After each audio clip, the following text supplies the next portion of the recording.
Bismillahirrahmanirrahim. Assalamualaikum warahmatullahi wabarakatuh. Alhamdulillahirabbil alamin. Wassalatu wassalamu ala asrofil anbiya wal mursalin wa ala alihi wa ashabihi ajmain.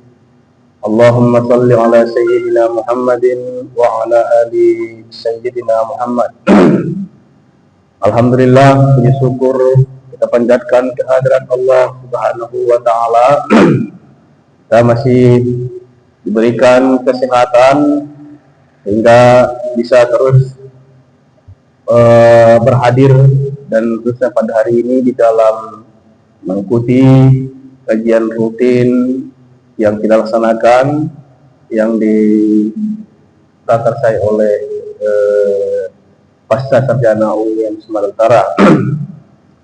Salam dan salam kita sampaikan untuk ruh Nabi kita yang besar Muhammad Sallallahu Alaihi Wasallam. Mudah-mudahan kita bisa meneladani beliau dalam kehidupan baik pribadi, keluarga maupun kehidupan sosial. Tentu pertama sekali yang kita hormati Direktur Pasca Sarjana UIN Sumatera Utara Ibu Prof. Sakinah Daulay, Bapak Wakil Direktur Bapak Profesor Salamuddin hadir bersama kita. Kemudian yang telah berhadir bersama kita narasumber pada hari ini Bapak Mas Latif di Purnomo PhD telah hadir bersama kita. Selamat datang Pak. Kemudian para hadirin baik yang hadir di masjid maupun yang menyaksikan kajian ini secara online. Hadirin yang berbahagia, pada kesempatan yang mulia ini kita akan mengkaji sebuah tema yang sangat relevan dengan kondisi umat saat ini ataupun kondisi bangsa kita saat ini, yaitu menguak kearifan dan moderasi Kiai Haji Hasyim Asy'ari. Beliau sosok ulama besar yang bukan hanya dikenal sebagai pendiri organisasi terbesar Islam di Indonesia, ya, tapi juga merupakan penjaga tradisi keilmuan. Beliau pelopor pendidikan pesantren dan tokoh bangsa yang mengajarkan kepada kita dan dalam kehidupannya menanamkan nilai keseimbangan antara agama, kebangsaan, dan kemanusiaan. Hadirin yang berbahagia, tentu ini merupakan hal yang sangat penting bagi kita, kajian ini. Mudah-mudahan nanti dengan mengikuti dan mendengarkan kajian ini akan menambah ilmu pengetahuan kita, dan itu bisa menjadi inspirasi bagi kita di dalam menjalani kehidupan, terutama kehidupan berbangsa di negara yang sama-sama kita cinta ini, apalagi dengan kaitannya dengan kondisi bangsa kita yang sangat majemuk, yang beragam, yang tentunya sangat membutuhkan kearifan bagaimana yang mungkin akan bisa kita ambil inspirasinya dari sosok Kiai Haji Hasyim Asy'ari. Itu tidak memperpanjang kalam, mari sama-sama kita ikuti kajian ini. Ini merupakan juga bentuk kecintaan kita pada ilmu pengetahuan. Mudah-mudahan nanti kajian ini mendapat keberkahan dari Allah Subhanahu wa taala. Mari sama-sama kita ikuti, dan untuk itu kita berikan kesempatan mungkin sekitar 30 menit terlebih dahulu kepada narasumber kita untuk memaparkan bagaimana kearifan dan moderasi yang bisa kita ambil petik dari pemikiran Kiai Haji Hasyim Asy'ari. Itu nanti setelah itu baru kita seperti biasa akan buka kesempatan tanya jawab di antara kita semua untuk bisa memperluas kajian kita pada hari ini. Itu kepada Pak Mas Latif di Purnomo PhD, waktu dan tempat kami silahkan dengan hormat. Bismillahirrahmanirrahim. Assalamualaikum warahmatullahi wabarakatuh. Waalaikumsalam warahmatullahi wabarakatuh. Wassalatu wassalamu ala rasulillah. La hawla wa la quwwata illa billah. Salatan wa salaman daiman ala mutalazimain ala akramil anbiya'i wal mursalin mukhrijil ummah min al-dhulmil jahli ila nuril 'ilmi. Amma ba'd. Hadratul muhtaramin, para alim, para ulama, wabil khusus kepada yang terhormat Direktur Pasca Sarjana UIN Sumatera Utara Medan, Wakil Direktur Pasca Sarjana UIN Sumatera Utara Medan, Profesor Dr. Salamuddin MA. Beliau ini harus kita sebut namanya dan harus kita hormati karena beliau sangat luar biasa, ya. Kepada moderator kita yang ganteng, yang keren, yang energik, mudah-mudahan tetap dirahmati oleh Allah Subhanahu wa Ta'ala. Karena beliau ini selain ganteng juga ilmuwan segala hal. Pernah jadi WR 1. Kita saja dekat aja belum pernah. Beliau sudah WR. Luar biasa. Baik, sama-sama kita bersyukur kehadiran Allah Subhanahu wa Ta'ala atas limpahan rahmah, ridho dan inayah yang diberikan Allah kepada kita, sehingga kita masih bisa bertemu pada pagi hari yang insya Allah barokah ini dalam acara Tadarus Ramadan yang diadakan oleh Pasca Sarjana, khususnya adalah Ulul Albab Center Pasca Sarjana UIN Sumatera Utara Medan. Salawat serta salam mudah-mudahan tetap tercurahkan kepada Rasulullah Muhammad SAW. Sebelum kita mulai kajian ini yang pagi hari ini berjudul dan bertema menguak kearifan dan moderasi Hadratus Syekh Kiai Haji Hasyim Asy'ari.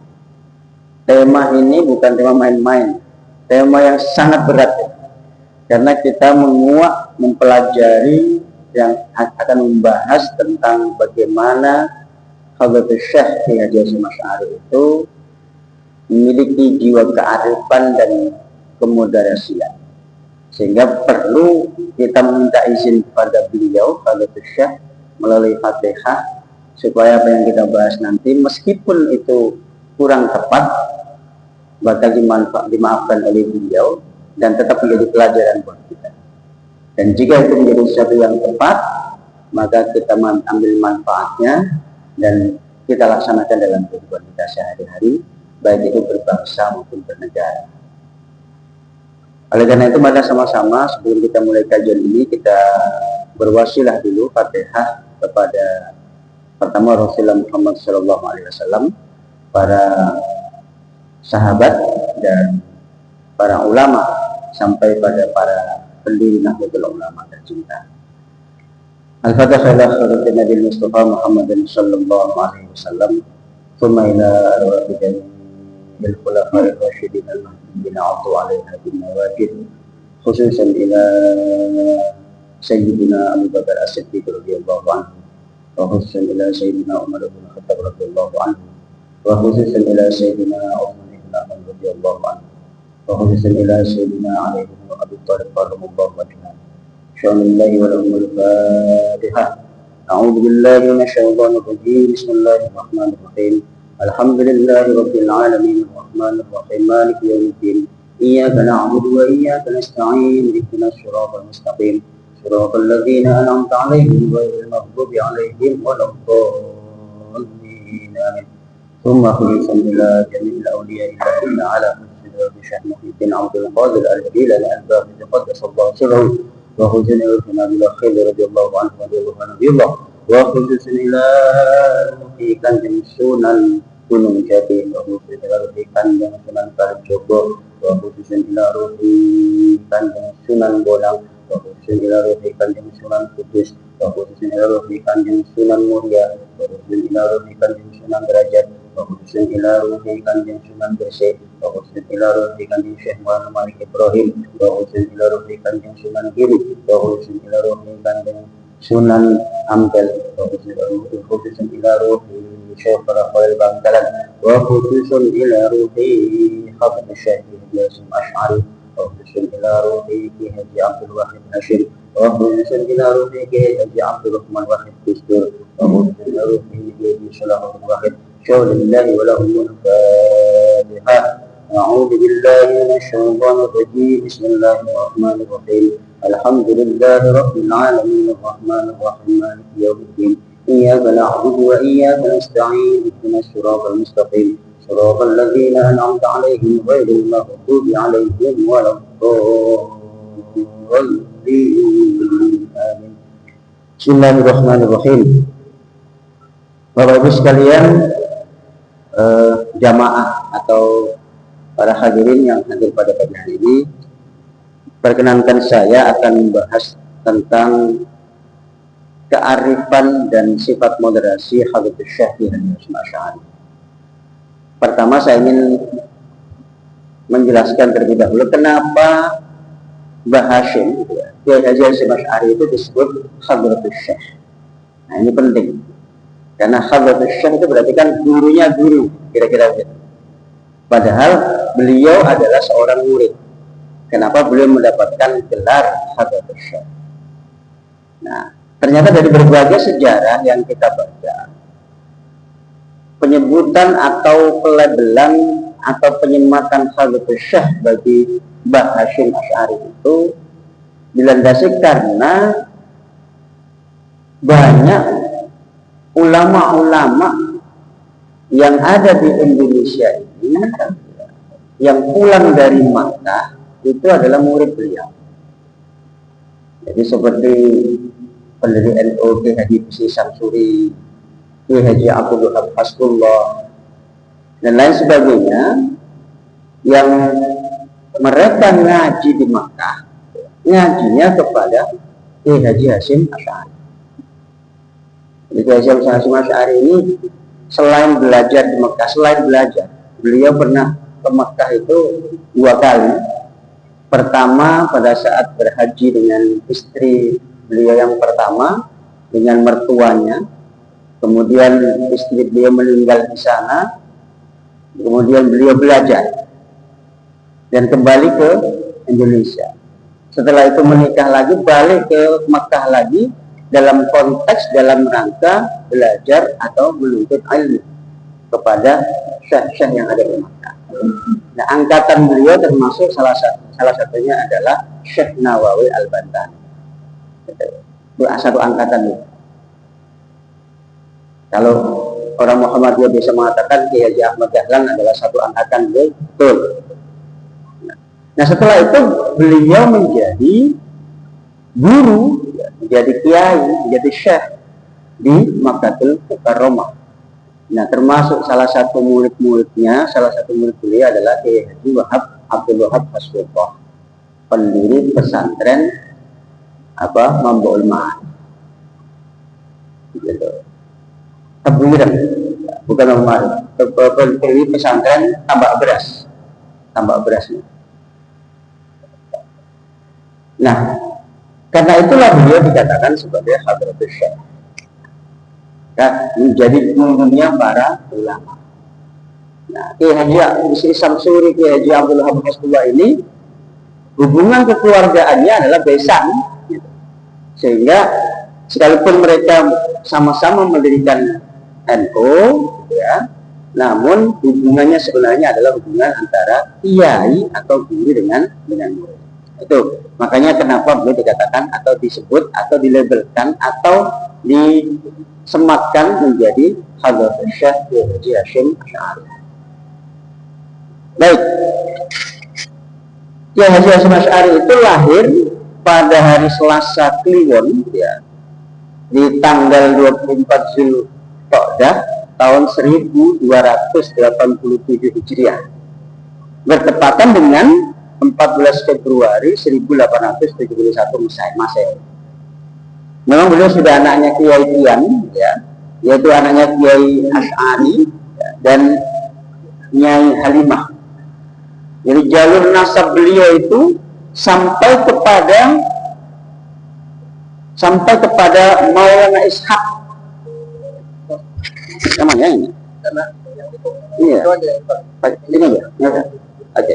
Sampai kepada Maulana Ishaq. Nah, jadi jalur ibu itu sampai kepada Raja Majapahit yang ke-6, yaitu sampai kepada Raja Brawijaya, ya, atau dikatakan Lembu Peteng, yang kemudian nanti punya anak namanya Mas Karebet, atau kita kenal dengan Joko Tingkir, atau kita kenal dengan Sultan Pajang, ya, atau kita kenal dengan seorang raja yang menjadi raja hanya 2 tahun, kemudian dikalahkan oleh keponakannya dan sebagainya, dan itu sampai kepada nasabnya Mbah Hasyim Asy'ari. Maka cerita Gus Dur itu agak ada mirip-miripnya, Ustaz, dengan Joko Tingkir ini. Gus Dur itu menjadi presiden hanya 1 tahun sekian bulan, hanya 19 bulan. Jadi 1 tahun berapa bulan? 1 tahun 7 bulan, hanya 19 bulan. Hampir sama persis dengan Joko Tingkir. Dan modelnya sama, gitu. Karena ini cerita menguak kan, jadi kita kuak lah perempuan ini, kira-kira gitu. Modelnya hampir sama. Kalau Joko Tingkir itu ketika dikalahkan oleh keponakannya itu, kemudian beliau lari ke Madura menemui gurunya di Madura, gitu ya, menemui gurunya di Madura dan diberikan ilmu kembali, ilmu kanuragan lagi, ilmu kesaktian lagi, kemudian mau balik ke Pajang. Pada saat naik perahu yang disorong oleh 10 buaya itu, gitu ya, berhenti di satu pulau namanya Pringgoboyo, namanya Pulau Pringgoboyo. Kebetulan desa saya, namanya Pulau Pringgoboyo itu, di situ pring, di situ istilahnya pring yang disorong oleh buaya. Sehingga di suatu pulau didengarlah suara gurunya bahwa kamu nggak usah balik ke Pajang untuk merebut kekuasaan. Kamu akan kalah, katanya gitu. Sehingga cukup kamu ada di situ, singgah di pulau itu, dan dirikanlah pesantren. Betul, beliau Joko Tingkir itu mendirikan pesantren di satu pulau itu, yang pesantren itu pesantren Keramat, gitu. Namanya Dukuh. Nah, ini hampir sama dengan Gus Dur. Setelah beliau lengser, kemudian berguru atau mengadukan nasib beliau ke 5 ulama besar di Jawa Timur, termasuk salah satunya adalah ulama Langitan, Santiai Abdullah Fatih, gitu ya, di pesantren Langitan. Setelah mumpuni mau balik lagi ke kancah perpolitikan, tidak jadi.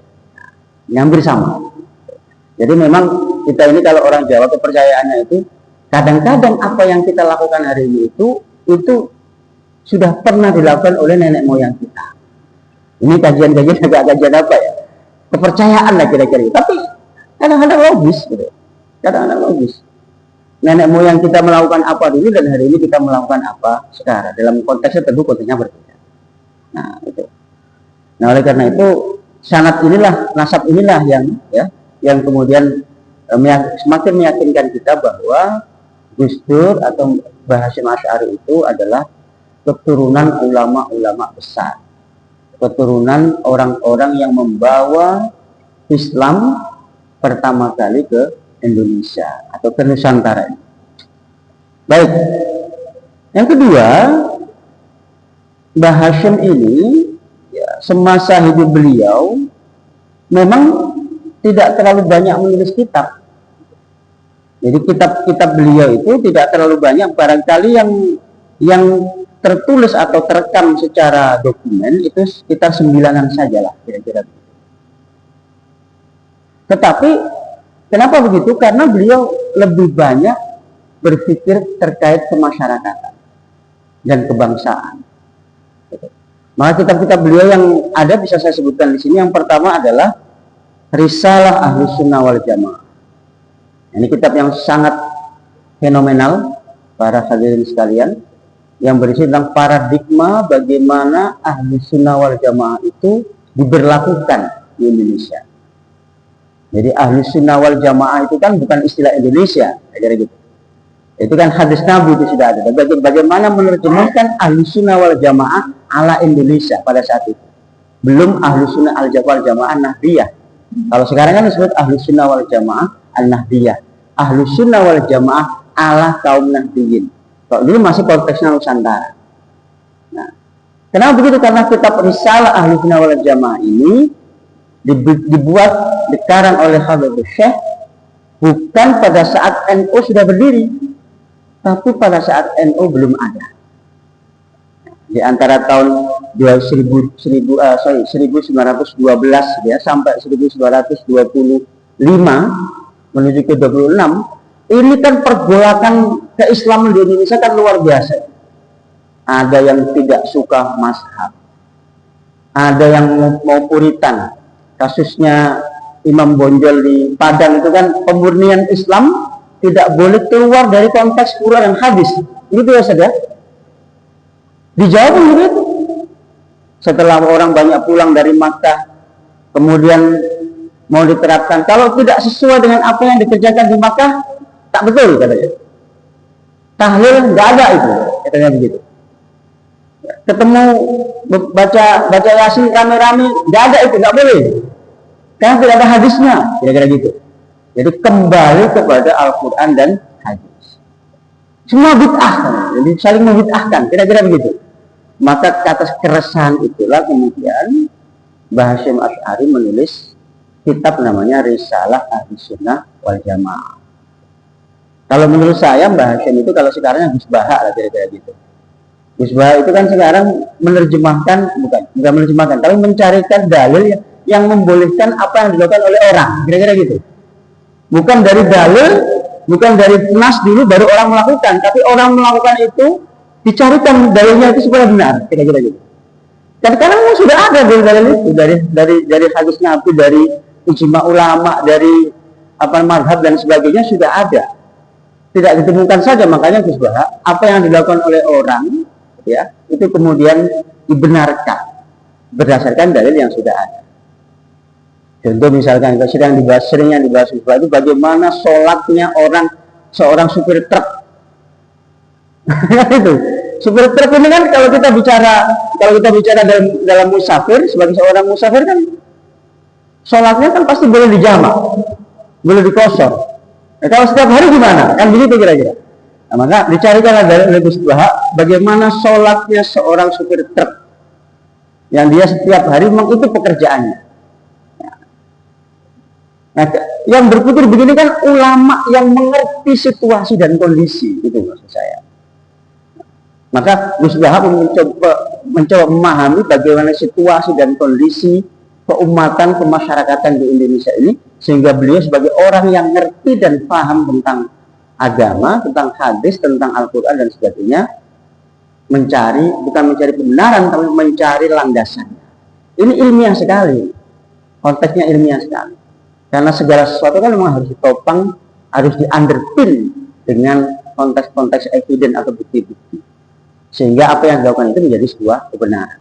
Nah, barangkali ini yang dilakukan oleh Mbah Hasyim pada saat tahun itu. Di tahun 1912 sampai 1926 sebelum NU itu berdiri. Orang mudah kali mengharamkan, membid'ahkan perlakuan yang dilakukan oleh masyarakat di Jawa pada saat di Jawa, konteksnya Jawa ini, pada saat di Jawa pada saat itu. Orang kumpul-kumpul tahlil tidak boleh. Orang kumpul-kumpul manakib tidak boleh. Orang kumpul-kumpul mendoakan orang yang sudah meninggal tidak ada. Sampai pada yang paling ekstrim tidak boleh ziarah kubur. Padahal kan Nabi mengatakan nahaitu ziarah kubur fazuru. Dulu aku mencegah kau ziarah kubur, tapi sekarang ziarahlah. Ada hadisnya, tapi orang mengatakan ziarah kubur nggak boleh. Nah, dalam konteks itulah kemudian Mbah Hasyim menulis Risalah Ahlus Sunnah wal Jamaah. Apa isinya di Risalah Ahlus Sunnah wal Jamaah itu? Yang paling konteks, yang paling dasar, yang paling keren menurut saya, dan yang paling menusuk langsung pada inti poinnya adalah pembahasan tentang bid'ah. Gitu. bahwa ada bedanya antara amrin muhdatsin dengan bid'ah. Ya, bid'ah itu segala sesuatu pekerjaan yang baru yang relasinya hanya dalam konteks ibadah. Jadi bukan secara umum. Kalau kumpul-kumpul baca Quran bareng-bareng, rame-rame, itu bukan bid'ah. Itu adalah suatu perkara yang baru yang ada di masyarakat dan tidak ada nilai madharatnya. Maka ya tak ada persoalan karena tidak ada nilai madharatnya. Itu diterangkan dalam kitab Risalah Ahlussunnah wal Jamaah. Sehingga jangan mudah kita mengatakan segala sesuatu yang tidak ada pada zaman Nabi itu bid'ah. Ya kalau seperti ini naik pesawat nggak boleh. Kalau seperti pemahamannya langsung naik kereta, naik mobil nggak boleh. Tapi lebih jauh bahasa mengatakan segala sesuatu perkara yang tidak ada nilai madharatnya dan justru mendatangkan manfaat, tidak ada kaitannya dengan ibadah dalam tanda kutip adalah ibadah makhluk, maka itu tidak dinamakan dengan bid'ah. Tapi suatu perkara saja yang ada di masyarakat dan tidak menimbulkan sebuah kemadharatan. Itu ditekankan dalam kitab Risalah Ahlussunnah wal Jamaah. Nah, bisa juga itu dikaji secara mendalam. Oke, yang kedua, kitab beliau adalah kitab An-Nurul Mubin fi Mahabbati Sayyidil Mursalin. Jadi ini kitab ini menjelaskan tentang bagaimana sikap kita sebagai seorang muslim ini mencintai Rasul. Ini mungkin bisa juga dikaji secara kitabnya, secara kitab kuningnya. Kalau hari ini kan kita mengkaji secara tematiknya. Cara kitab-kitab aslinya mungkin bisa juga dikaji di perguruan-perguruan tinggi karena ini sangat penting untuk bisa diketahui bagaimana perspektif seorang Habib Syekh Kiai Haji Asy'ari itu dalam mengarahkan kita untuk mencintai Rasul. Apalagi dalam konteks kontemporer hari ini. Hari ini kan di YouTube, di TikTok, coba kita lihat beberapa setiap hari muncul itu di TikTok itu. Mohon maaf, saya tidak menyalahkan, tapi mohon maaf, saya sedikit agak kurang sepaham, tapi tidak ada masalah. Kita tidak sepaham itu boleh-boleh saja. Tapi menurut saya mohon maaf, di TikTok ada yang menjelaskan tentang misalkan apa yang dilakukan oleh Nabi pada saat itu, tapi digambarkan sosok Nabi hanya ditutupi wajahnya saja. Nah ini menurut saya orang kan berpikir, oh Nabi itu kayak gitu loh. Padahal kita melukis Nabi aja nggak berani. Yang kita sebutkan adalah sifat-sifatnya, tapi secara fisik abstrak. Karena tidak ada yang menjelaskan, tidak ada ulama yang berani menjelaskan Nabi itu matanya lentik, begini-begini, tidak ada. Yang dijelaskan dalam kitab Burdah itu tidak ada yang begitu secara fisik. Yang dijelaskan adalah sikap-sikapnya ke masyarakat saja. Jika kitab Burdah itu Ustaz, Imam Al-Bushiri itu, ya kan, itu menjelaskan Nabi, menjelaskan Rasul itu dari aspek sifat-sifatnya. Ya, Muhammadur Rasul dan seterusnya itu. Ya kan? Jadi tiba-tiba muncul di TikTok hari ini itu Nabi digambarkan secara fisik, tangannya ada gelangnya ini, ada kalungnya, ada pula nampak jenggotnya sedikit, nampak pula kakinya, gitu ya, yang memang disengaja di atas ini apanya itu, garisnya itu, ya kan? Lalu mukanya yang ditutupi. Nah, coba secara bahasa, saya orang linguistik ya, secara bahasa. Ini ada maksud-maksud tertentu. Nggak tahu apakah ini sengaja untuk menggambarkan, oh Nabi itu kayak gitu. Padahal selama ini kita menganggap melukis saja tidak berani. Menggambarkan tangannya seperti apa kita tidak berani. Dan tidak ada para ulama mengajarkan ada keterangan tangan Nabi seperti apa ada, tapi tidak secara detail. Dan sifat-sifat Nabi secara abstrak, secara kemasyarakatan yang ditampilkan dalam riwayat-riwayat itu, termasuk salah satunya adalah riwayat Qasidah Burdah karya Imam Al-Bushiri, termasuk juga di Maulidut Tibai. Maulid Tibai itu kan kelahiran Nabi diceritakan, tapi tidak sifat fisiknya yang dijelaskan. Nah, oleh karena itu ngaji-ngaji seperti ini, seperti kitab Nurul Mubin fi Mahabbati Sayyidil Mursalin karya Mbah Hasyim Asy'ari ini, cahaya yang terang tentang kecintaan pada utusan Tuhan, utusan Allah Muhammad Rasulullah Muhammad SAW, itu perlu juga dikaji sebagai pembanding ini. Karena kitab-kitab Turat sini apapun ceritanya, membuatnya itu masih dalam kerangka kesungguhan hati para ulama pada saat itu, dibanding dengan yang ada di media-media sosial hari ini yang memang sudah by design. Ada ulama besar Amerika Serikat itu, yang saya kata ulama adalah ilmuwan, namanya Noam Chomsky, ilmuwan bahasa, ilmuwan komunikasi dan sebagainya. Dia mengatakan, yang buat buku namanya Manufacturing Concern. Jadi semua media itu memang manufacturing concern, pabriknya keinginan, pabriknya kemauan, pabriknya setting yang kita lakukan apa. Jadi tidak mungkin yang ditampilkan di TikTok hari ini tanpa by design. Kira-kira seperti itu. Nah, kita sebagai seorang muslim, sebagai orang yang pernah mondok di pesantren, tahu kitab-kitab Turat, saya rasa wajib juga kita bongkar itu kembali, kemudian kita renew untuk mempromosikannya kembali supaya masyarakat atau generasi muda kita juga ngerti bahwa dasarnya dari kitab kuning, kitab Turat yang diajarkan atau dibuat oleh para ulama itu dulu seperti ini. Ya, pemahamannya aja, penyajiannya aja secara kontemporer. Tapi dasarnya, underpinningnya tetap sama dari konteks-konteks yang lama. Nah, ini kitab bahasa Syariah yang kedua. Yang ketiga, ini sangat fenomenal juga. Namanya kitab Al-Adabul Alim wal Muta'allim bima yahtaju ilaih al-muta'allim fi ahwali ta'allumihi wa ta'limihi. Jadi adab al-alim wal muta'allim, adab seorang penuntut ilmu dan adab seorang pengajar.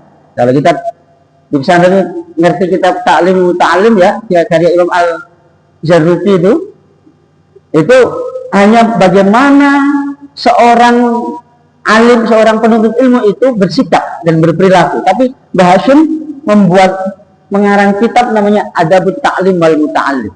Adab seorang murid dan seorang murid terhadap guru, dan bagaimana sikap seorang guru terhadap murid. Ini sangat fenomenal.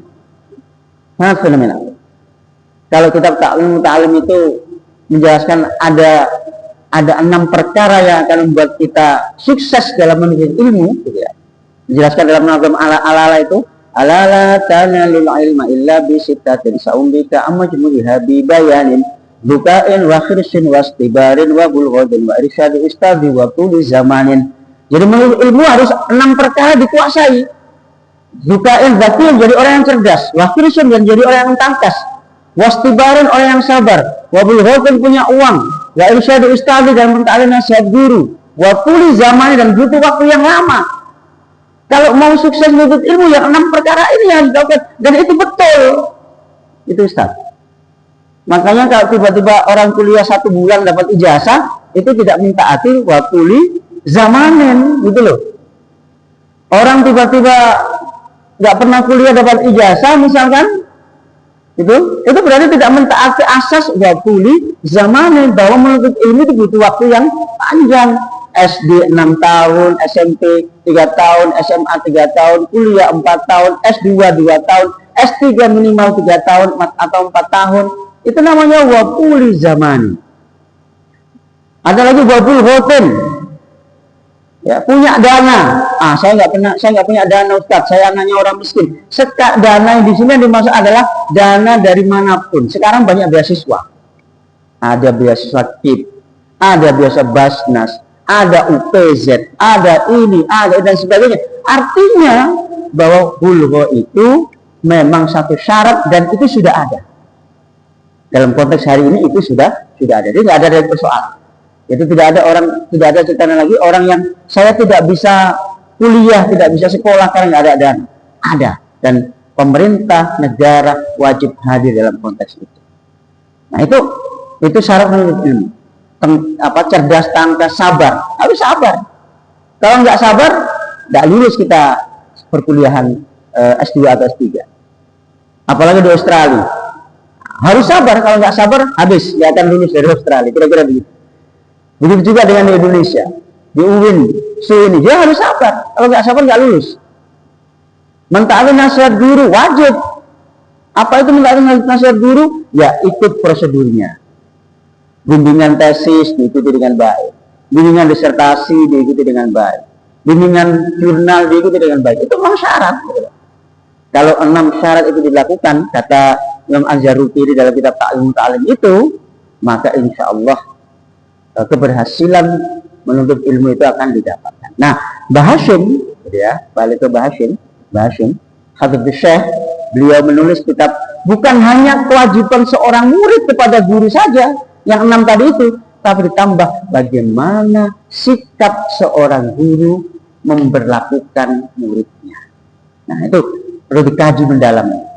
Nanti di sini saya hanya akan menukil empat jenis saja dari apa yang disampaikan oleh Mbah Hasyim itu.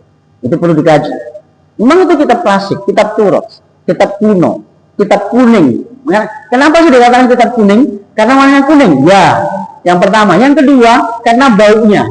Kalau saya mau dulu kata begitu. Karena baunya. Coba dicium. Kita suka nyium kitab kuning itu. Ustaz. Suka kita. Daripada buku-buku biasa itu, yang kan ada pelajaran buku fikih apa segala macamnya di sekolah kita itu kan ada tuh ya, yang warnanya putih. Itu nggak begitu suka kita nyium. Tapi kalau kitab kuning aneh. Kita suka nyium waktu di pesantren gitu. Sambil dibawa ke dicium. Nah, kayak nyium Al-Qur'an dicium. Kenapa ya? Karena warnanya kuning dan baunya itu enak. Nggak tahu kualitas kertasnya. Padahal itu buatan Toha Putranya itu kan gitu ya. Tapi mungkin kertasnya agak berbeda. Di samping itu mungkin barokahnya, karena di situ tertulis tangan-tangan para ulama-ulama kita terdapat.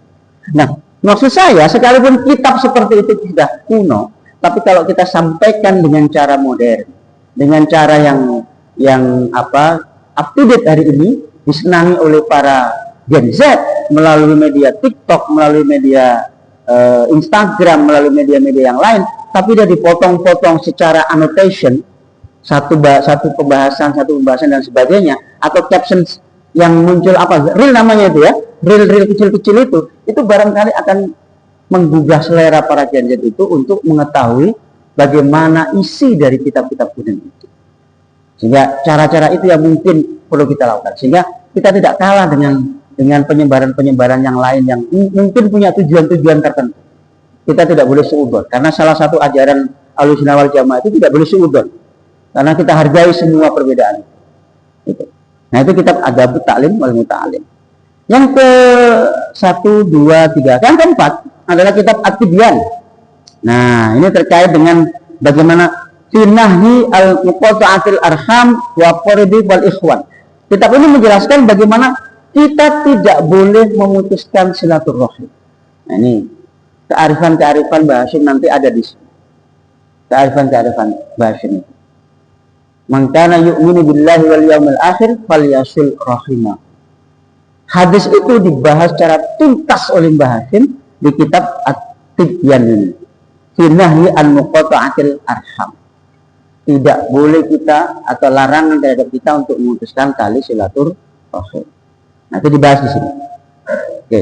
Yang kelima, ini yang kelima ini adalah dasar dari bagaimana beliau kemudian mendirikan bersama-sama dengan Kiai Haji Wahab Asrullah dan Kiai Bisri Sansuri ya, organisasi yang bernama Nahdlatul Ulama.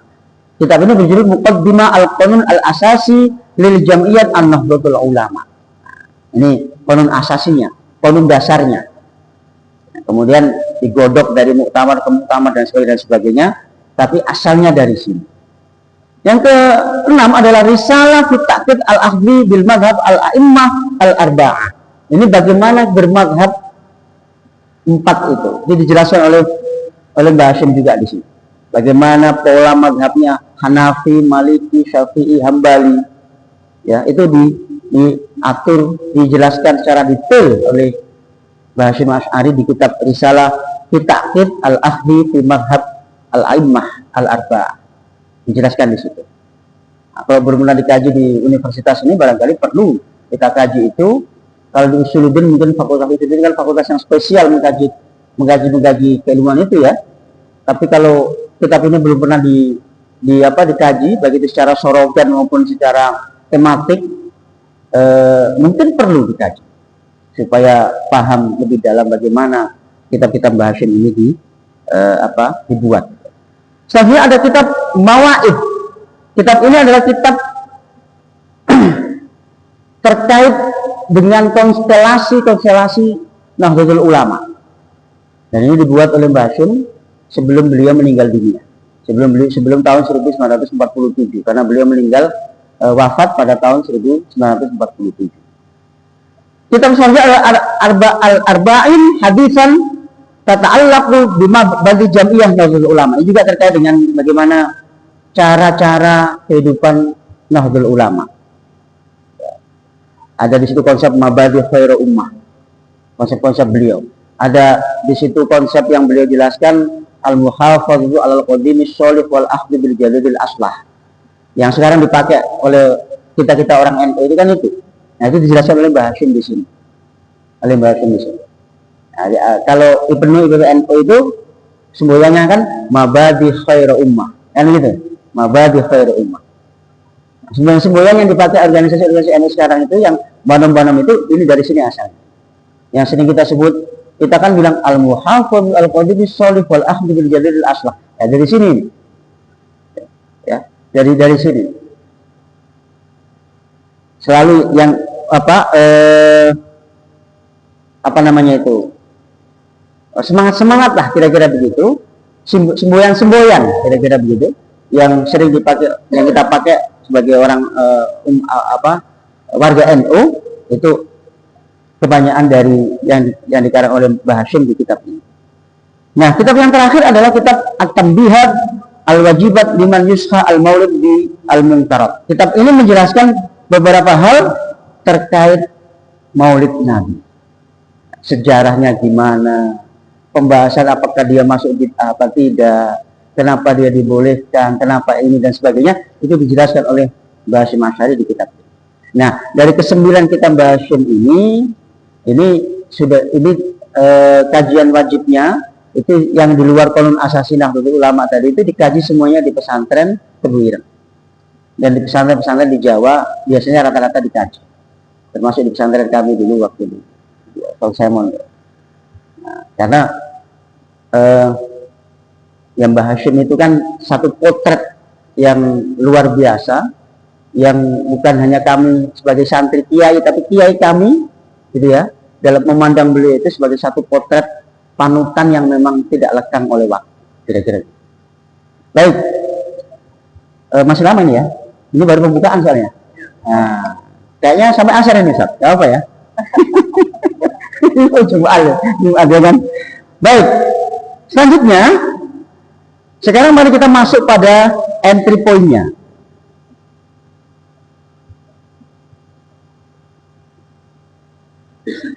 Nah,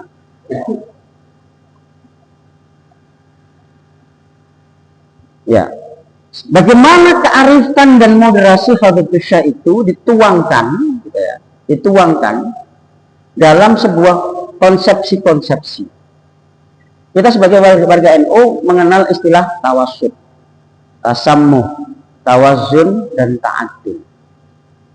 Ini kalau secara terminologi, ya, secara terminologi, barangkali orang tidak ngerti asal usulnya tawassut, tasammuh, tawazun, ta'adul ini dari mana, kira-kira gitu. Orang hanya kenal, oh kita sebagai orang NU harus moderat. Moderat itu yang bagaimana? Moderat itu pokoknya moderasi, kira-kira gitu. Di tengah-tengah, kira-kira begitu ya. Di asas awalnya Mbah Hashim mengatakan, oh taat tawassut itu seperti apa? Ini konsepnya Mbah Hashim. Seperti apa? Itu dijelaskan dalam kitab Risalah Ahlussunnah wal Jamaah. Nah, bagaimana moderasi atau tawassut yang disebut oleh Mbah Hashim itu disebutkan di sini adalah ya, yang dinamakan orang yang memiliki jiwa tawassut itu atau moderasi itu fa ahlus sunnati wal jamaati, fa ahlus sunnati maka ahli sunnah, orang-orang yang mengikuti paham ahli sunnah wal jamaah, adapun ahli sunnah wal jamaah itu adalah al muttabi'una, orang-orang yang mengikuti. Kalau mengartikan cara jawab begini Ustaz, fa ahlus sunnati maka mongko sak temene golongan ahli sunnah wal jamaah lan jamaah. Hum utawi ahli sunnah itu al muttabi'ina wong kang anut kabeh sapa ahli sunnah lima perkelawan perkara kana kang ana apa mah ana iku alaihi nabi disandingkan kalian kanjeng Nabi Muhammad sallallahu alaihi wasallam wa ashabuhu lan para sahabat kanjeng Nabi. Terus gunung nanang bleng gitu. Itu cara Jawa, Ustaz. Cara Jawa. Bisa juga dilakukan. Lagunya begini, biar tahu ya kan, biar tahu ya kan. Fa ahlu sunnati mongko sak temene golongane ahlu sunnah wal jamaah lan jamaah. Nah, gitu. Enak kan? Nah, kalau cara Jawa gitu. Biasanya kiai-kiai Jawa kalau ngaji puasa gitu, enggak cepat-cepat. Kalau yang sorogan, tapi kalau yang malam habis Isya itu Ustaz, bacanya tuh kayak Imam Tarawih itu Ustaz. Para hadirin. Bacanya kiai saya itu kalau baca ngomong kami ngerti kan enggak nyampe, enggak bisa ngerti kan. Ngertikannya cuma yang penting kita rujuk aja. Mim itu mubtada, khobar, ta, tamyiz, kita ya jim, ya itu mongko gitu aja, kita pakai tanda itu aja. Ngerti kan nggak bisa lagi. Kami hanya mengharapkan barokah. Tapi anehnya ketika lulus dari pesantren bisa baca kitab, itu aneh itu. Padahal waktu ngaji puasa itu kencang gitu. Tapi ketika selesai gitu ya dari pondok, kita nengok kitab itu kok bisa kita ngerti gitu, aneh gitu. Misalkan kitab Kifayatul Atiyah itu kan kunci dia. Padahal nggak bisa ngertikan itu, kita cuma merujuki aja pada saat kita baca itu. Setelah kita lulus, kok bisa kita bacanya gitu? Oh ini gini-gini, tahu kita. Itu barangkali barokah. Maka kata Gus Mus itu, ada orang Islam yang nggak kenal barokah, sama saja dengan tidak percaya kepada saya. Kata Gus Mus. Gus Mus ya, bukan saya. Apa keterangan Gus Mus? Saya ini tak lulus aliyah, tak lulus sekolah maksudnya itu. Tak lulus. Saya cuma sekolah di pesantren dunia, tapi saya bisa kuliah S1 di Mesir sama Gus Dur. Itu barokah nanti. Jadi kalau ada orang Islam yang tak percaya barokah, sama saya dengan tidak percaya kepada saya, kata Gus Dur. Jadi kami pesantren di Jawa itu 100% percaya barokah. Nah, kalau ngaji sorogan itu pelan-pelan beliau kayaknya gini. Fa ahlu sunnah mongko utawi ahlu sunnah wal jamaah lan jamaah hum utawi ahlu sunnah itu al muttabi'una wong kang padhaan sapa hum lima kelawan perkara kana kang ana apa perkara iku alaihi den saningati annabi kanjeng Nabi Muhammad sallallahu alaihi wasallam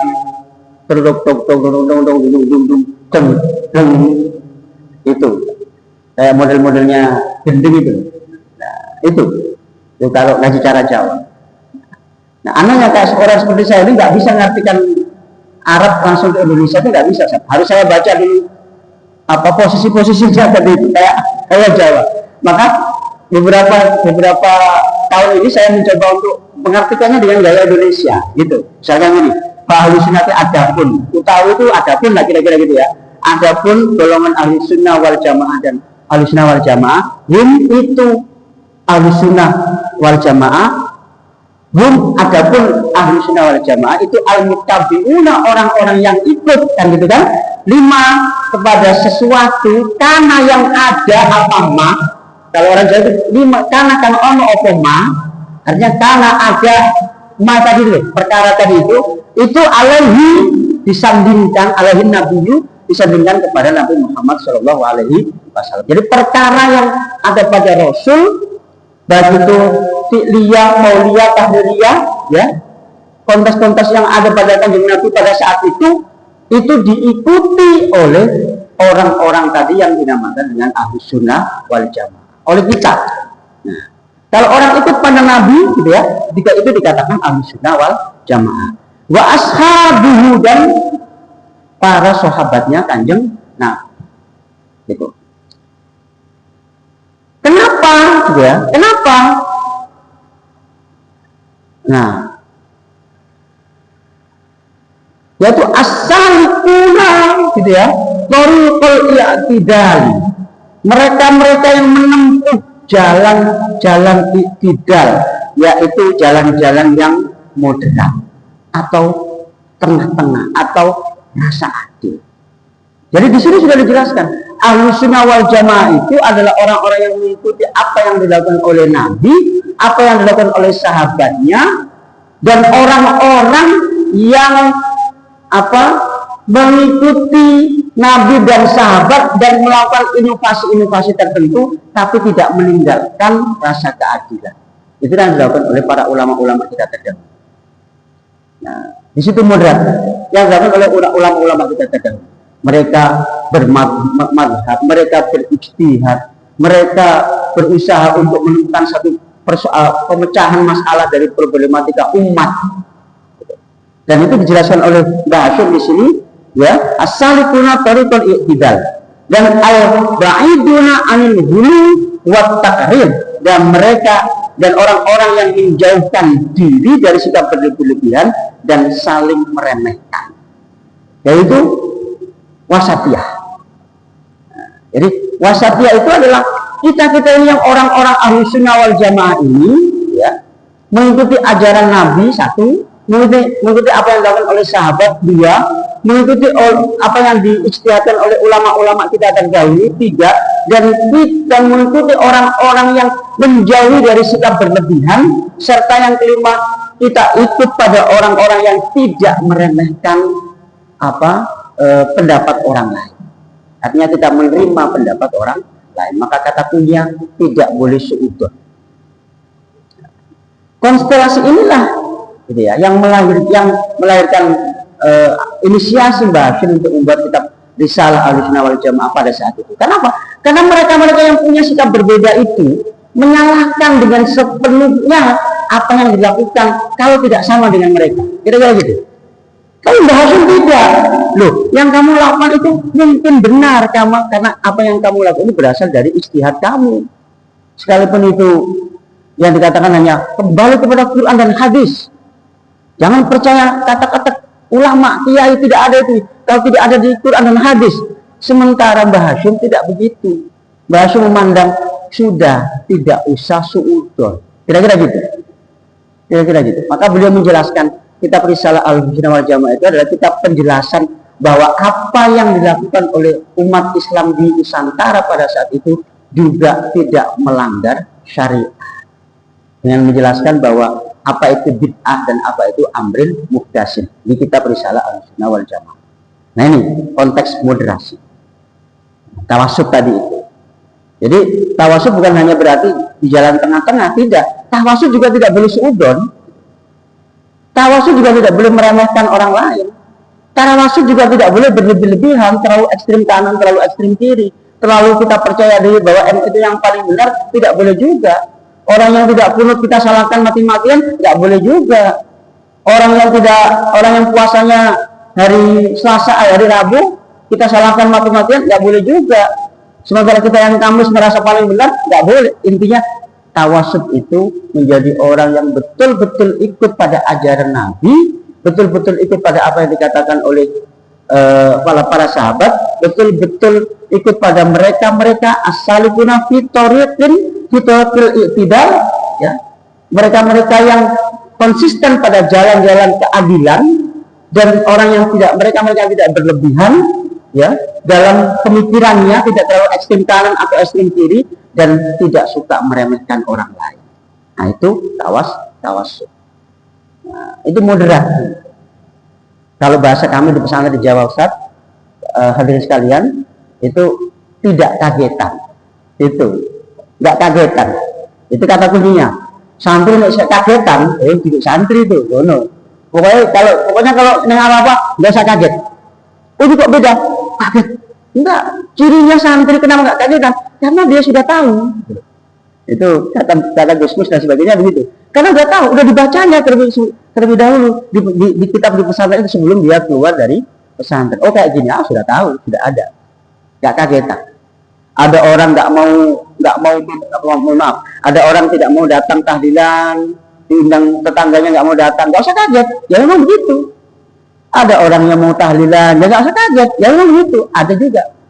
Ada orang yang setiap malam Jumat ziarah kubur, nggak usah kaget. Ya memang begitu. Ada orang yang kalau malam satu syuro itu sambil baca syahadat, sambil baca sholawat, sambil baca yasin, sambil baca entah apa itu, ngolesi minyak wangi di kerisnya gitu ya, nggak usah kaget, memang gitu. Gus Bahas sendiri pun contohkan apa? Coba orang-orang kaya itu Gus Bah, keren Gus Bah ini. Mencontohkan, jimatnya orang kaya itu apa? ATM. Sekali saja orang kaya itu, ini yang masih ATM ya, yang ketika dia ke pajak, ke mall, nggak bawa ATM, pusing nggak kepalanya? Pusing. Mau beli apa-apa tidak bisa. Jimatnya orang kaya sekarang adalah HP yang ada kirisnya, nggak lagi uang di dompet, Bapak Ibu sekalian. Iya kan? Kalau kemana-mana nggak ada dompet, nggak ada HP, nggak ada kiris, pusing nggak? Pusing. Itu jimat. Maka jimat itu orang Jawa bilang jimat itu siji yang dirumat. Siji itu satu itu pusaka namanya, bukan satu angka, tidak. Satu itu pusaka, sesuatu yang penting. Mat itu yang dirumat, rumat itu yang dirawat. Jadi sesuatu penting yang dirawat itu jimat. Nah orang kaya jimatnya ATM, kita sekarang jimatnya apa? Kiris dan sebagainya. Orang dulu jimatnya keris, gitu loh. Jangan itu syirik. Itu jimatnya memang. Kalau nggak bawa itu orang Jawa nggak pede, Ustaz. Nggak pede, gitu loh. Kalau bawa itu pede dia merasa, gitu ya kan?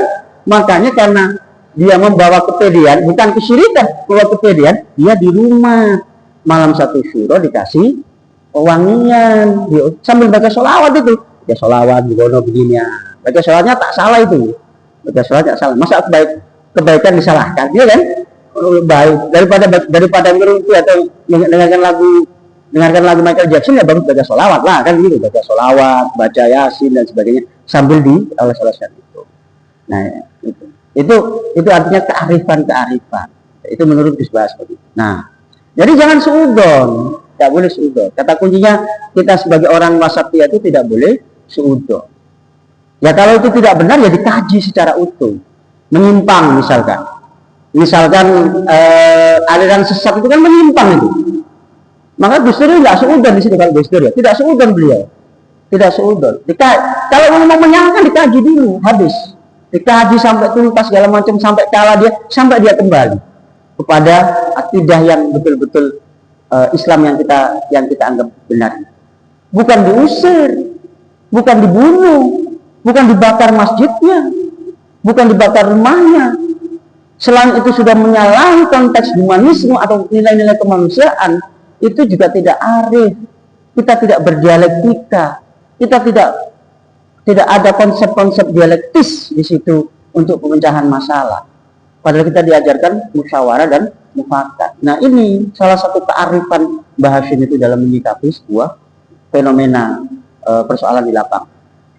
Nah tadi kita di awal sudah menegaskan bahwa kita ini mengkaji, kadang-kadang interpretasi kita ada salah, ada benarnya. Karena ini sifat dan sikap seorang ulama besar. Tidak layak saya mengkaji ini, tapi ini kita berusaha memahami, menginterpretasikan. Kalau benar, alhamdulillah, berarti 2 pahala. Kalau salah, berarti 1 pahala. Kira-kira seperti itu ya saja. Mudah-mudahan itu. Nah, itu salah satu kearifan bahasa. Baik, yang kedua, tawazun. Seimbang. Kita seimbang itu bagaimana gitu. Mungkin secara kesempatan ya udah seimbang aja gitu. Seimbang yang bagaimana? Seimbang dalam konteks apa? Ya itu pokoknya seimbang. Kadang-kadang yang dipahami oleh kita orang-orang Ahlussunnah, orang-orang NU ini kan seimbang saja. Tapi bagaimana seimbang itu? Nah ini konsep moderasi yang ditawarkan oleh Basim Asy'ari itu seimbang antara memberlakukan dalil akliyah dengan nakliyah. Kita tidak hanya berprinsip kalau yang yang penting sesuai artinya dengan Quran, tidak itu. Tapi itu apa yang ada di Quran itu juga diterjemahkan bagaimana supaya dia bisa memecahkan persoalan-persoalan di lapangan. Disitulah butuh dalil akli atau dalil interpretasi atau tafsir. Makanya tinggal kita ikuti mau tafsir yang mana. Tafsir yang sangat strukturalis ya bisa tafsir Jalalain. Tafsir yang sangat fenomenal yang ke masyarakat sehari ini bisa punyanya Imam Al-Marawi, seorang ilmu tafsir dari Mesir yang tafsirnya sangat kontekstual hari ini. Tafsir Ibnu Katsir dan seterusnya. Silakan kita ikut yang mana. Tapi yang jelas bahwa tawazun itu tidak hanya saklek arti Al-Quran secara harfiah dari huruf ke huruf, tapi bagaimana dia bisa diterjemahkan ya dalam konteks pemecahan masalah keumatan di dunia ini, itulah melalui interpretasi dalil akal kita.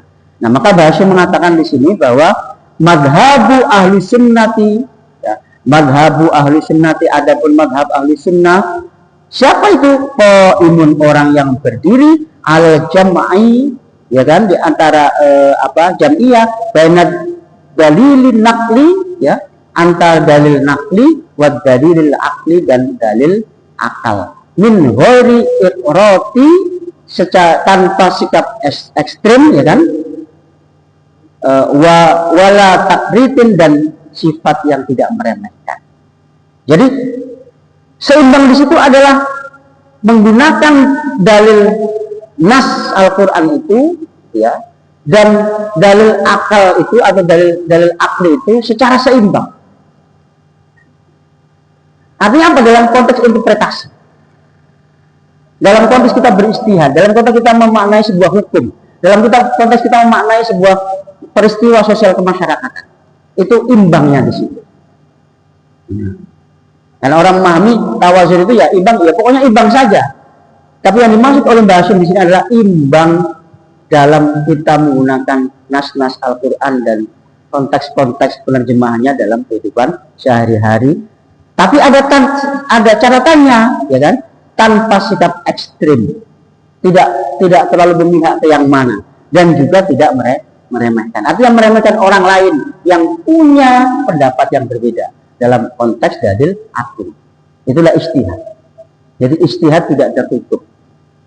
Nah, makanya sekarang saking dialektisnya, gitu ya, dialektisnya yang disebutkan oleh Mbah Hashim ini, makanya NU itu dalam Qanun Asasi yang ditulis Mbah Hashim itu, ya NU itu dalam Qanun Asasi ini, ya, NU itu mengikuti dalam konteks akidah, ikut karyanya Imam Abu Mansur Al-Maturidi dan Imam Abu Hasan Al-Asy'ari yang memang betul-betul berakidah secara utuh. Dalam konteks fikihnya ya ikut mazhab 4.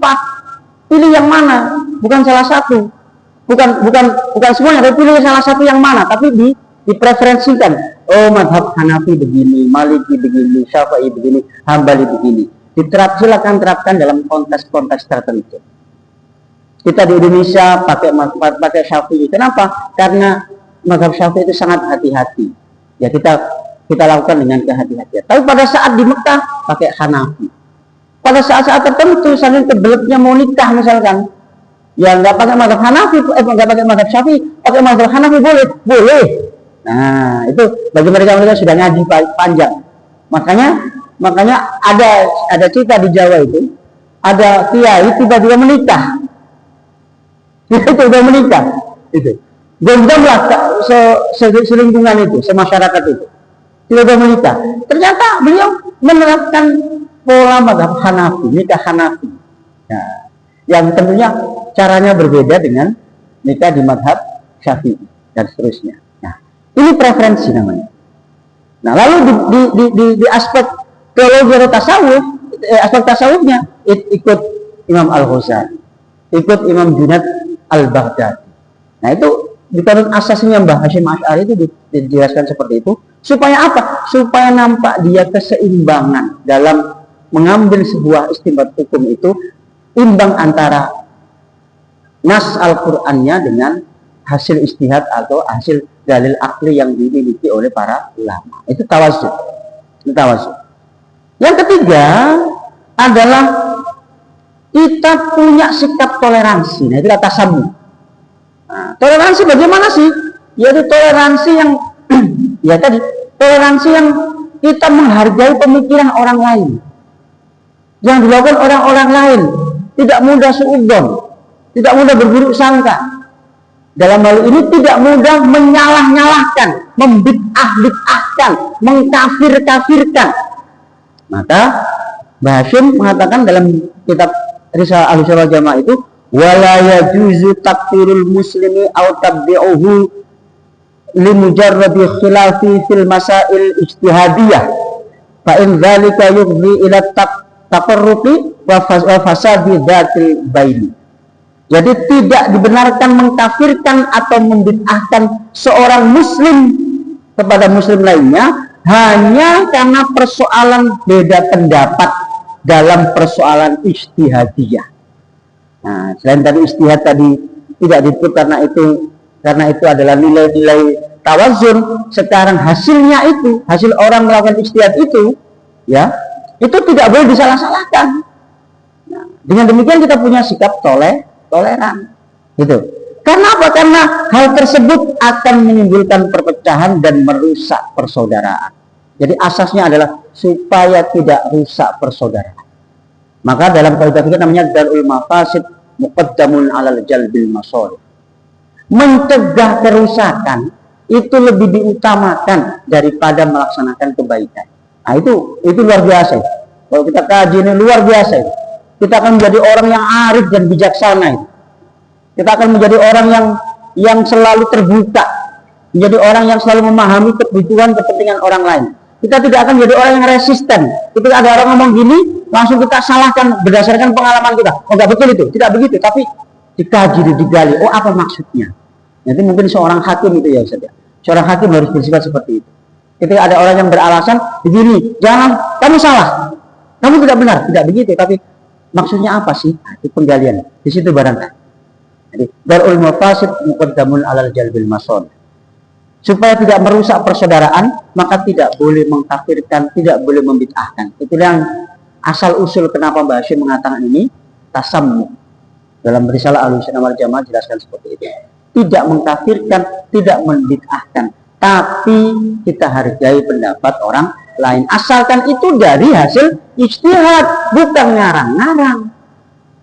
Kalau ngarang-ngarang seperti misalnya al-kadzab, al-fil, wa mal-fil, dan sebagainya itu sudah jelas.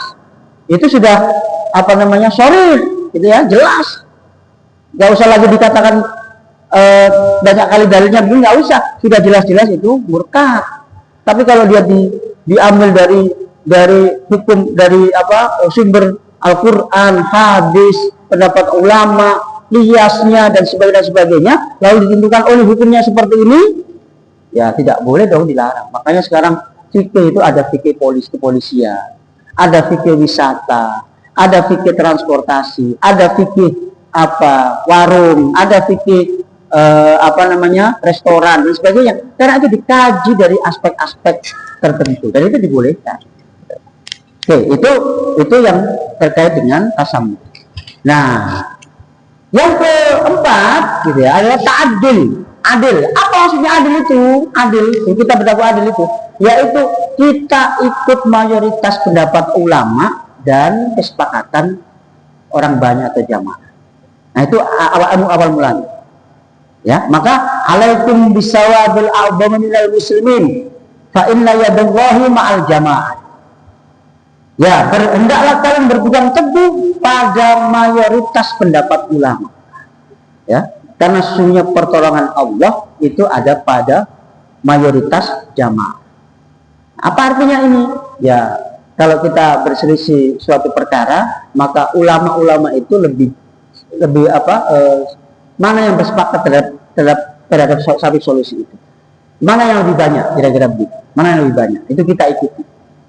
Boleh nggak membutuhkan tidak banyak? Boleh saja. Itu tidak ada persoalan. Itu juga kembali kepada masing-masing kita. Tapi Mbah Hashim menyarankan adil di sini adalah kita ikut pendapat orang banyak. Nah, maka adil itu ya kita terjemahkan macam-macam sekarang. Mungkin adil dalam konteks sosial, adil dalam konteks keluarga, adil dalam konteks kuliah, adil dalam konteks kepemimpinan, adil dalam konteks kekuasaan dan sebagainya. Itu adalah turunan-turunan derivasi dari makna adil dari prinsip dasar Nahdlatul Ulama at-ta'adil tadi. Nah, itu empat yang disebutkan satu pola moderasi dari Mbah Hashim. Yang kelima adalah menganggap perbedaan sebagai penyelesaian ilmiah. Beda itu satu penyelesaian ilmiah. Ilmiah itu. Nah, beliau mengatakan wal ikhtilafu fil furu'i la yujibu at-tabaghud wa la taqattu'.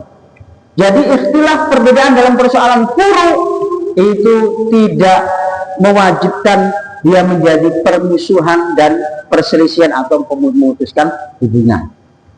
Jadi Mbah Hashim menegaskan beda itu niscaya gitu loh, niscaya, beda itu niscaya. Betapa moderatnya dia bahwa beda itu niscaya, bukan hanya kita yang benar, kita boleh beda dengan pendapat orang lain. Baik, itu yang ada dalam kitab Risalah Ahlussunnah wal Jamaah. Sekarang ada dalam kitab Adabut Ta'lim wal Muta'allim. Ini agak kita percepat saja karena waktunya sudah apa. Oke, yang pertama adalah adab itu sebagai fondasi ilmu. Maka namanya al-adabu fauqal ilmi. Apa maksudnya yang benar di situ? Innal ilma la yu'tika ba'dahu hatta ta'tibahu kullak. Sesungguhnya ilmu itu tidak akan memberikan sebagian darinya kepadamu sebelum engkau menyerahkan dirimu sepenuhnya. Bayangkan, coba ini. Jadi kita ini kalau nggak bersungguh-sungguh menuntut ilmu, kalau nggak bersungguh-sungguh, itu sebagian ilmu tidak akan dikasihkan. Itu kalau tidak bersungguh-sungguh. Kalau kita bersungguh-sungguh, hanya sebagian yang akan dapat. Hanya sebagian. Kalau bersungguh-sungguh. Berarti kalau mau sepenuhnya, bukan hanya bersungguh-sungguh, bersungguh-sungguh berlipat-lipat. Maka di pesantren itu diajarkan makan sedikit, ya kan? Minum sedikit, belajar sebanyak-banyaknya. Gitu, makan sedikit, belajar sebanyak-banyaknya. Nah, dan sebagainya.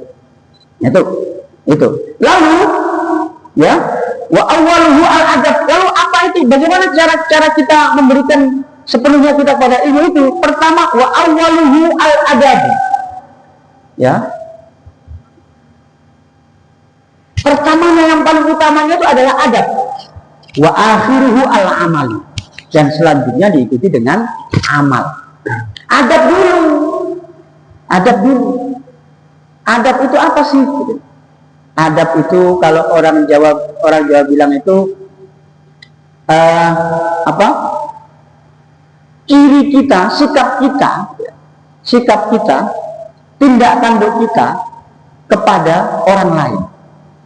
Nah, dalam hal ini adalah kepada guru. Maka kami di Jawa sangat ditekankan dengan andab asor. Andab asor. Nggak tahu andab asor itu dari mana asalnya, kami tahu apakah dari bahasa Arab atau apa nggak tahu kami. Yang penting andab asor itu ajarannya cuma begini. Kalau kamu berjalan di depan gurumu DP. Depan guru DP. DP itu apa ya? Jalan kalau yang dihina banyak orang di TikTok itu loh, Ustaz. Apa itu gini? Yang gini deh. Nah, itu yang dipersoalkan oleh banyak orang itu. Tapi itu ajaran kiai kami DP Ustaz. Apakah itu ajaran apa keraton Jogja atau keraton Solo? Mungkin iya, tapi itu ciri khas bahwa kita harus menghargai orang yang lebih tua. Dalam hal ini adalah guru. Maka cara berjalannya DP. Gitu. Nah, dan saya ingat kalau di Jawa itu tidak hanya kitab bahasa Arab ya, tapi pego atau bahasa Jawa yang diarabkan. Misalkan ada syair namanya bocah iku wiwit enom kudu ajar bocah iku engkang bagus kudu ngerti wiwit enom toto keben ora getun. Nah itu diajarin itu kami dulu. Apa maknanya? Seorang anak, seorang murid itu harus ngerti tata krama dari kecil, sehingga nanti ketika dia besar dia tidak kecewa. Orang getun, tidak kecewa. Kenapa? Karena kalau dia besar dari kecil dia tidak ngerti tata krama, andab asor, pada saat dia besar dia akan kecewa karena dia tidak ngerti bagaimana cara berbuat baik kepada orang yang lebih besar. Nah, karena sikap itu yang tanamkan, maka al-adabu fauqal ilmi. Adab dulu baru ilmu. Menghormati orang dulu baru ilmu. Hormat sama guru dulu. Dengan caranya bukan sekedar hormat, tidak, tapi melakukan cara mengimplementasikan bagaimana tubuh kita ini berlaku dengan cara DP. Dengan cara tidak berani melihat. Kalau kiainya lewat, nggak berani natap wajahnya, nggak berani. Apa maknanya? Natap wajah kiai saja nggak berani, apalagi natap wajah Kanjeng Nabi. Kira-kira gitu.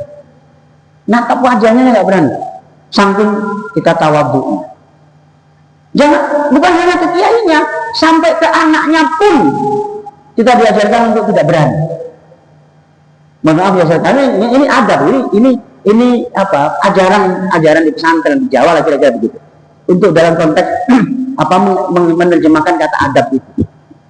Gusnya, ningnya kita ngomong sangat pelan, walaupun dia lebih muda dari kita. Betul-betul kita apa? Apa artinya? Itu menjaga adab. Jadi kalau ada orang yang mohon maaf agak meremehkan sedikit cara berjalan santri di pesantren itu seperti kolonial misalnya, ya itu silakan, mereka tidak mengerti, they don't know about what the meaning behind that. Mereka nggak ngerti apa maknanya itu. Hum la yafhamun ma maknahu apa di belakangnya. Tak ngerti mereka maknanya wara'ahu. Ma maknahu wara'ah. Tak ngerti mereka maknanya di belakangnya seperti apa. Asal usul itu dimunculkan. Kalau ngerti barangkali mereka akan senang dengan itu.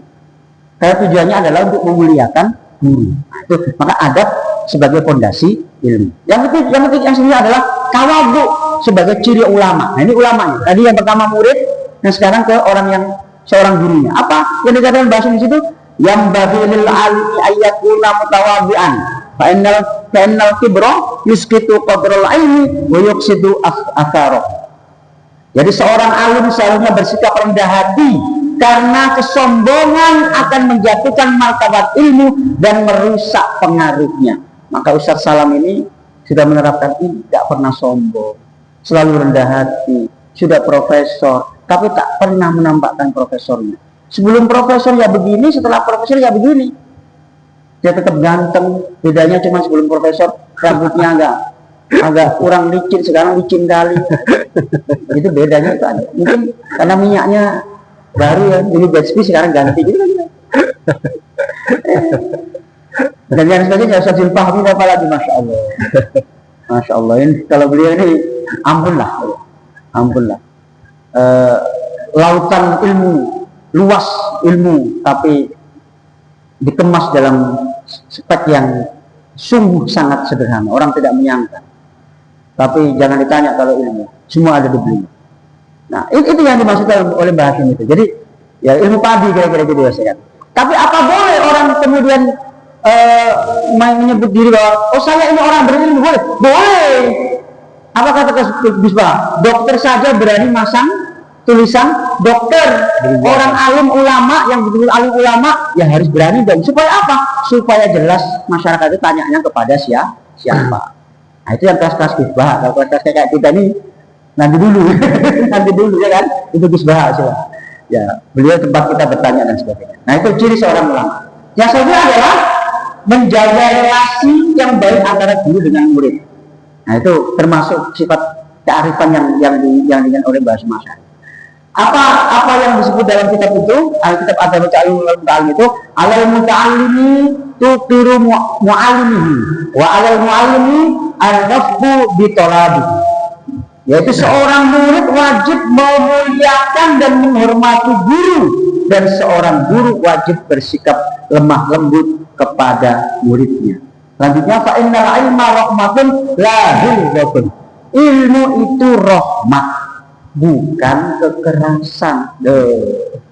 Jelas kan? Makanya kalau ada keras, ada ini itu bukan dalam rangka memberikan ilmu. Tapi bagaimana dulu? Kamu kalau nggak dipukul oleh guru kami, dulu nggak akan jadi begini. Ya nggak juga. Kita kan nggak tahu nasib seseorang kan Allah yang menentukan, kan? Dulu memang ada itu karena dilakukan oleh guru itu. Sebenarnya bisa juga dengan yang baik.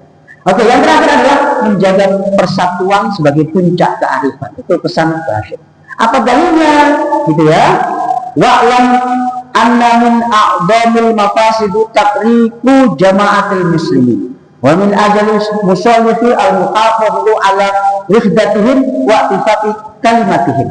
Ketahuilah bahwa termasuk kerusakan terbesar adalah memecah belah persatuan umat muslim, dan termasuk kemaslahatan yang paling agung adalah menjaga kesatuan mereka serta kesepakatan suatu tujuan. Jadi persatuan itu lebih diutamakan. Maka beliau memperjuangkan negara ini berdiri bersatu gitu ya, dengan slogannya hubbul watan minal iman. Baik, demikian kajian kita pada pagi hari ini. Mohon maaf atas segala kekurangan. Mudah-mudahan yang benar itu datang dari Allah Subhanahu wa taala, pasti datang dari Allah Subhanahu wa taala, dan salah itu merupakan kesalahan dan keajaiban pribadi saya. Terima kasih atas segala perhatian. Mohon maaf atas segala kekurangan. Wal afu minkum wallahul muwaffiq ila aqwamit thoriq. Assalamualaikum warahmatullahi wabarakatuh. Waalaikumsalam warahmatullahi wabarakatuh.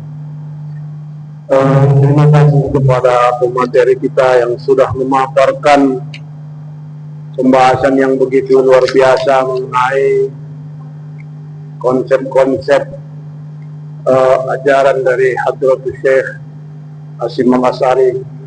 Dan ini sangat menarik ya, karena seandainya prinsip-prinsip ini dijadikan sebuah landasan dalam pendidikan nasional, tentunya tidak ada lagi masalah-masalah yang berkembang sekarang ya.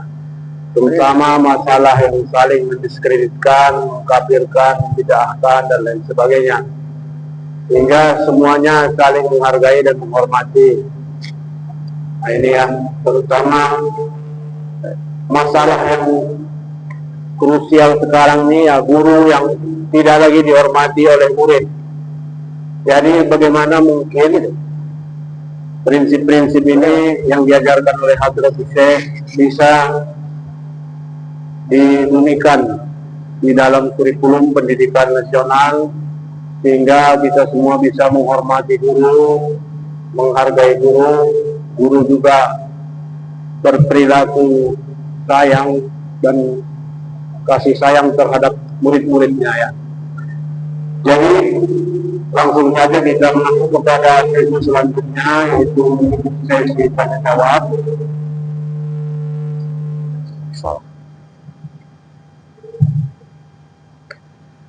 Ya, bagi yang ingin memberikan komentar dan pertanyaan kepada pemateri, kami persilahkan. Oke. Karena waktu juga yang membatasi kita, dan kiranya mungkin kita cukupkan di sini aja ya Pak Direktur ya. Jadi untuk mengambil keberkahan dari acara ini, kami mengharapkan kepada pemateri untuk berdoa kita bersama-sama. Mudah-mudahan apa yang kita pelajari pada hari ini bisa kita terapkan dalam kehidupan sehari-hari.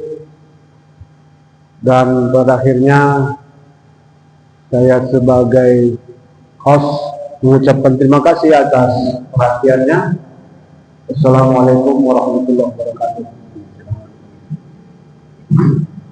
Karena ini perintah kiai saya, ini ujian, ini ngetes ini Ustaz.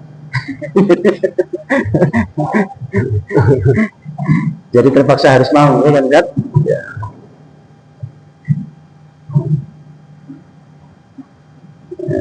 Saya mengambil barokahnya Ustaz Zulfahmi karena disuruh memimpin doa. Saya pimpin doa, tapi aminnya tetap dari Ustaz Zulfahmi ya, jangan dari saya. Na'udzubillahi minasyaitonirrajim. Bismillahirrahmanirrahim. Wassalatu wassalamu ala rasulillah. Alhamdulillahirabbil alamin. Hamdan syakirin, hamdan na'imin, hamdan yuwafi ni'amahu wa yukafi mazidah. Ya Rabbana lakal hamdu kama yanbaghi li jalali wajhikal karim wa 'azimi sultanik. Allahumma shalli salatan kamilatan wa sallim salaman taman 'ala sayyidina Muhammadin la tanhalu bihi al-uqad wa tanfariju bihi al-qurab wa tughda bihi al-hawaij wa tunalu bihi al-ghaib wa husnul khawatim wa yustasal ghadab wajhil karim wa 'ala alihi wa sahbihi fi kulli lamhatin wa nafasin bi'an fi kulli ma'lumin ya Allah bi rahmatika ya arhamar rahimin. Allahumma ighfir lana dhunubana wa والدينا وارحمهم كما ربونا صغارا ولجدنا ولجداتنا ولآساتذتنا ولمعلمنا ولمن حاضرنا ولمن غاب عنا ولجميع المسلمين والمسلمات والمؤمنين والمؤمنات برحمتك يا ارحم الراحمين. اللهم لا مانع لما اعطيت ولا معطي لما منعت ولا راد لما قضيت ولا ينفع ذا الجد منك الجد برحمتك يا ارحم الراحمين. اللهم اعنا على ذكرك وشكرك وحسن عبادتك. اللهم اعنا على ذكرك وشكرك وحسن عبادتك. اللهم اعنا على ذكرك وشكرك وحسن عبادتك. اللهم يا خير يا من يا ذا الجلال والاكرام. ربنا ظلمنا أنفسنا وإن لم تغفر لنا وترحمنا لنكونن من الخاسرين ربنا آتنا في الدنيا حسنة وفي الآخرة حسنة وقنا عذاب النار وصلى الله على سيدنا محمد النبي وعلى آله وصحبه وبارك وسلم سبحان ربك رب العزة عما يصفون وسلام على المرسلين والحمد لله رب العالمين. الفاتحة. أعوذ بالله من الشيطان الرجيم. إياك نعبد وإياك نستعين. اللهم صل على محمد يا رب صل عليه وسلم. اللهم صل على محمد يا رب صل عليه وسلم. صلى الله ربنا على النور المبين أحمد المصطفى سيد المرسلين وعلى آله وصحبه أجمعين. صلى الله ربنا على النور المبين أحمد المصطفى سيد المرسلين وعلى آله وصحبه أجمعين.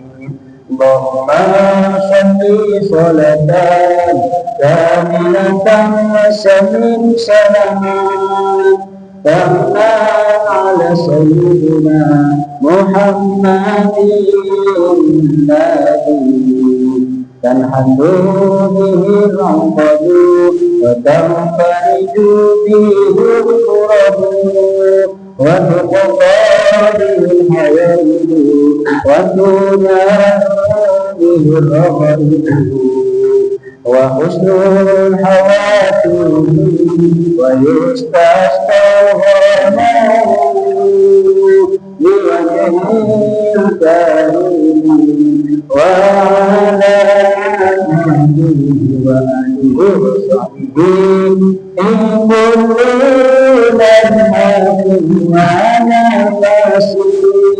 ونفس إعادة كل ما علم الله. الفاتحة. يا رب.